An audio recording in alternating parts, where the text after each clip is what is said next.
الذین هم یراؤون، وہ لوگ جو دکھاوا کرتے ہیں اپنی عبادتوں کا۔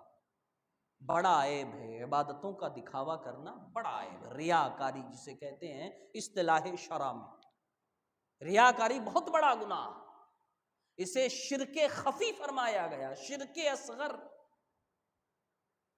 شرک اصغر کیسے؟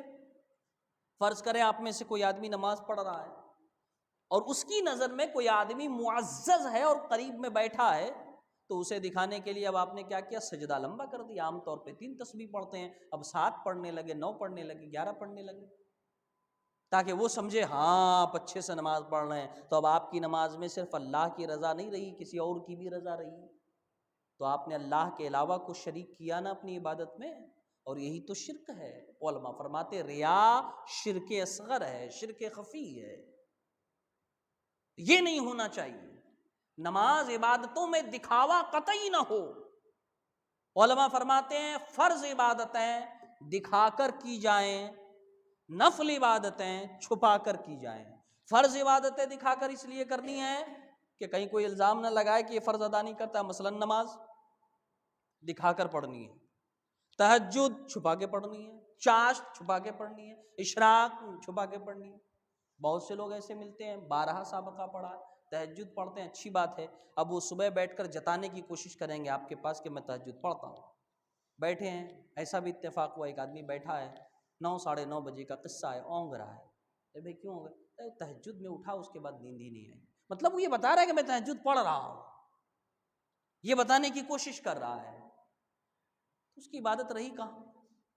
ایسے لوگوں کے بارے میں اللہ تعالیٰ مذمت بیان فرماتا ہے، وہ لوگ جو دکھاوا کرتے ہیں اپنی عبادت میں۔ آپ نے تہجد پڑھی، رات کے اس حصے میں پڑھی جب کوئی نہیں دیکھتا تھا، مقصود یہ تھا کہ آپ کی یہ عبادت چھپی رہے، یہ مقصود ہرگز نہیں تھا کہ رات کو چھپا کے پڑھی ہے، دن میں ڈھولک لے کر بتاتے پھریں آپ۔ پھر ایسی عبادتوں کی کوئی قدر و قیمت نہیں ہے، ایسی عبادتوں کی کوئی اہمیت نہیں ہے، یہ عبادتیں وبال جان ہے، اور شرک ایک طرح کا شرک ہے، یہ شرک اصغر۔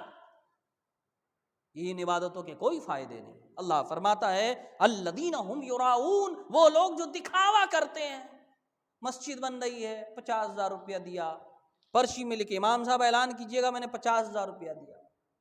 ارے بھیا تم نے اللہ کے لیے دیا، اللہ کو پتا ہے، اب یہ اعلان کروانے کا کیا ہے؟ یہ کہ آپ بڑے سخی ہو۔ بہت سارے لوگ حج کر کے آتے ہیں، وہ اب حج کر کے آ گئے تو ان کے نام سے پہلے حاجی صاحب نہ لکھے تو ناراض ہو جاتے ہیں۔ ارے میرے نام سے پہلے حاجی صاحب نہیں لکھا آپ نے؟ ارے بھیا آپ نے حج کیا تھا حاجی صاحب لکھوانے کے لیے؟ وہ ایک بڑا مشہور لطیفہ ہے کہ ایک صاحب حج کر کے آئے اور کسی دکاندار کا بڑا قرض تھا ان پہ، دکاندار کے پاس گئے، کہا بھائی کھاتا نکالو۔ دکاندار خوش، آج حاجی صاحب حساب کریں گے، لایا، ہاں لیجئے یہ حاجی صاحب، کہا میرے نام سے پہلے حاجی لکھو۔ کیا کہا؟ میرے نام سے پہلے حاجی لکھو، اور کھاتا بند کر کے چلے آئے گھر۔ تو یہ نہیں ہونا چاہیے۔ آپ نے حج اللہ کے لیے کیا ہے، وہ اور آپ کے اور اللہ کے درمیان ہونا چاہیے۔ آپ نے عمرہ اللہ کے لیے کیا ہے، آپ تہجد اللہ کے لیے پڑھتے ہیں، دکھاوا نہیں۔ فرض دکھا کے اس لیے کرنا ہے تاکہ لوگ آپ کو فاسق اور فرض چھوڑنے والا نہ سمجھیں، لیکن نفل میں ایسا کچھ بھی نہیں ہے۔ میں نفل روزہ رکھوں یا نہ رکھوں، میں نہیں رکھوں گا تو مجھے کوئی ملامت نہیں کرے گا، اب اگر رکھتا ہوں تو میری ذمہ داری ہے کہ میں چھپا کر رکھوں۔ فرض روزے ہے، ہاں ان کا اعلان ہونا چاہیے، مطلب لوگوں کو خبر ہو، لوگ تاکہ یہ نہ سمجھے کہ میں روزہ نہیں رکھتا ہوں۔ اللہ فرماتا ہے الذین هم یراؤون، وہ لوگ جو دکھاوا کرتے ہیں، وہ بھی مذمت کے مستحق ہیں، اور یہ منافق کی علامت فرمایا۔ منافق کی میں نے بتایا یہاں پہ 3 آیتوں میں منافقین کی علامت بیان ہوئی۔ یہ منافق کی علامت ہے کہ دکھاوا کرتے۔ حضور کے زمانے میں آتے تھے، گھر پہ تو اسلام کے خلاف میٹنگ ہوتی تھی، مسجد نبوی میں آتے تھے تو دوسرے کے بالمقابل لمبی نماز ہوتی تھی ان کی، سجدہ لمبا، رکوع لمبا، قیام لمبا، بیٹھے تو تسبیح لمبی۔ کچھ لوگوں کو دیکھیے گا، ہم نے ایسے لوگ بھی دیکھے ہیں، آپ سے کھڑے ہو کے بات کر رہے ہیں اور تسبیح کا دانہ ہل رہا ہے، بھئی اب پڑھ کیا رہے ہو اس پہ؟ ایسے لوگ پڑھتے کیا ہیں؟ حضرت آپ نے بھی، میں نے بارہا دیکھا ہے، بات کر رہے ہیں وہ پرفیکٹلی ان کی بات چل رہی ہے اور تسبیح کا دانہ کھسک رہا ہے۔ اب کھسک کس چیز پہ رہا بھائی؟ تو یہ سب چیزیں نہیں ہونی چاہیے، دکھاوا نہیں، عبادت آپ کے اور اللہ کے درمیان کا ایک راز ہے، وہ راز میں ہی رہے، پردے خفا میں رہے، تو اس میں زیادہ برکت ہے اور اس میں زیادہ روحانیت ہے، اس کے زیادہ فائدے آپ کو ملیں گے، دکھاوے سے کچھ نہیں ملنا۔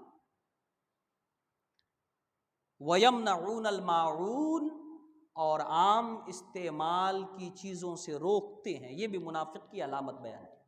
عام استعمال کی چیز، حضرت عائشہ صدیقہ رضی اللہ تعالیٰ عنہ نے حضور سے پوچھا، یا رسول اللہ یہ ماعون سے مراد کیا ہے؟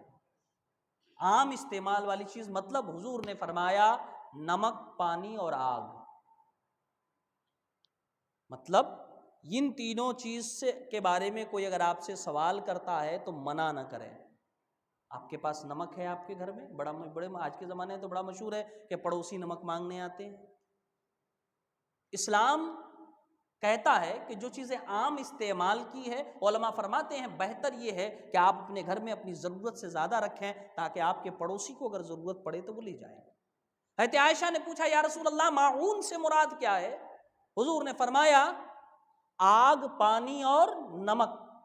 حضرت عائشہ نے عرض کیا یا رسول اللہ پانی کے بارے میں تو سمجھ میں آتی ہے بات کہ لوگوں کو پانی کی ضرورت پڑتی ہے، لوگ مانگے اور نہ دینا واقعی ایک ذلیل پنے کی نشانی ہے کہ آپ کے پاس پانی ہے اور اب کسی کو نہیں دے رہے ہیں۔ یہ نمک اور آگ کا کیا ہے؟ حضور نے فرمایا نمک کا یہ ہے کہ نمک اگر تم نے اپنے کسی ضرورت مند پڑوسی یا رشتہ دار یا کسی بھی بھائی کو دیا اور اس نمک سے جو کھانا بنا تو آپ کو اسے کھانا کھلانے کا ثواب ملے گا۔ آپ کے دیے ہوئے نمک سے جو کھانا بنا اور جتنے لوگوں نے کھایا وہ کھانا کھلانے کا آپ کو ثواب ملے گا، اور آپ نے جو آگ دیا اس آگ پہ جو کھانا پکا وہ پورے پکے ہوئے کھانے کا ثواب آپ کو ملے گا۔ تو یہ اس سے اصل مراد یہ ہے کہ جس چیز کا جس علاقے میں رواج ہو، عام استعمال کی چیز ہو، سستی ہو، اور اگر کوئی ضرورت مند آپ سے مانگتا ہے تو ہاتھ نہیں کھینچنا چاہیے۔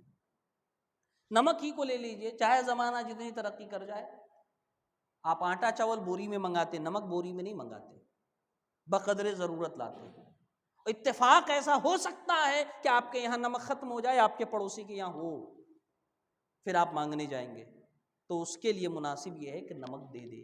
پانی کا معاملہ بھی وہی ہے۔ آگ کی ضرورت ہے، اب تو اس زمانے میں بہت کم ہو گئی، اب لوگ آگ نہیں مانگتے، پہلے آگ مانگتے تھے۔ ایک گھر سے ہم لوگوں نے اپنے بچپنے میں دیکھا ہے، چھوٹے چھوٹے گاؤں دیہاتوں میں ایک گھر سے چراغ جلا کر دوسرے گھر لے کر جاتے تھے جہاں بجلیاں نہیں ہوتی تھی۔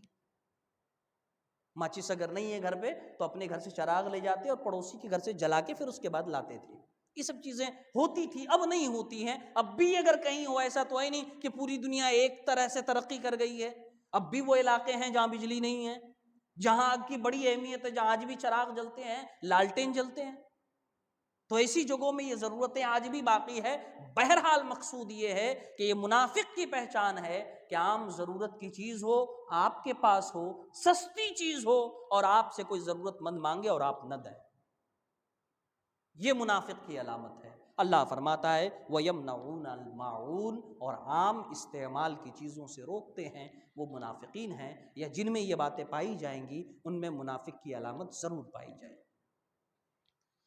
ارائیت الذی یکذب بالدین، اے حبیب کیا آپ نے دیکھا اسے جو دین کو جھٹلاتا ہے یا قیامت کا انکار کرتا ہے؟ فذلک الذی یدع الیتیم، یہ وہی ہے جو یتیم کو دھکے مارتا ہے، ولا یحض علی طعام المسکین، اور مسکین کے کھانے پر ابھارتا نہیں۔ فویل للمصلین الذین هم عن صلاتهم ساہون، ویل ہے، ہلاکت و بربادی ہے ان نمازیوں کے لیے جو اپنی نمازوں میں ٹال مٹول کرتے ہیں، نخرے بہانے کرتے ہیں، یا وقت پر نہیں پڑھتے، جماعت چھوڑ کر پڑھتے ہیں، وقت گزار کر پڑھتے ہیں، کچھ پڑھتے ہیں کچھ چھوڑ دیتے ہیں۔ الذین هم یراؤون، وہ لوگ جو اپنی عبادتوں میں دکھاوا کرتے ہیں، ریاکاری کرتے ہیں۔ ویمنعون الماعون، اور عام استعمال کی چیزوں سے منع کرتے ہیں، روک دیتے ہیں۔